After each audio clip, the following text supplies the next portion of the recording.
It's time for Rabbi Minkowicz's Weekly Torah Lesson, a place where life's most difficult questions are answered. Here with his spiritual perspective and insight, Rabbi Minkowicz. Welcome to this week's Torah lesson. This week's Torah portion is Parsha Vayechi. The question of the week is, how can you live a great life despite all obstacles?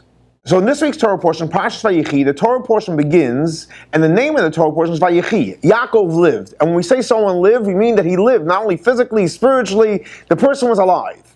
Where was Yaakov alive? So it says Yaakov lived in Egypt for 17 years. That's where he was alive. It doesn't say about about Israel. So the Tzemach Tzedek, which is the third Chabad Rebbe, asked the Alter Rebbe, the first Chabad Rebbe, how is it? Yaakov, one of the patriarchs, the Torah should say, guess what? He lived. He was alive. Where was he alive? In the land of Egypt. What does that mean? And the Alter Rebbe explained to him as follows. Because before Yaakov went to Egypt, what did he do? He sent Judah, and he sent them to Egypt before he got there so he could establish a yeshiva.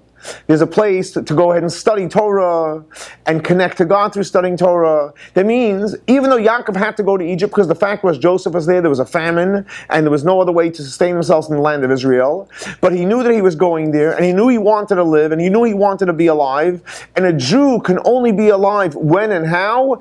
If you're connected to God. Through what? Through studying Torah.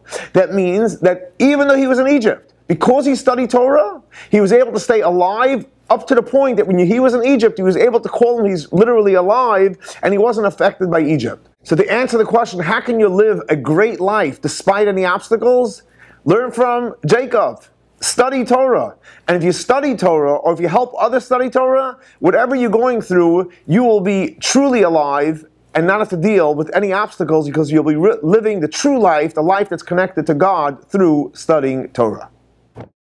This week's Torah lesson is in memory of Baruch ben Aryeh Leib and Shlomo Ben Yosef. May their souls be elevated for the Torah that we're studying in their memory.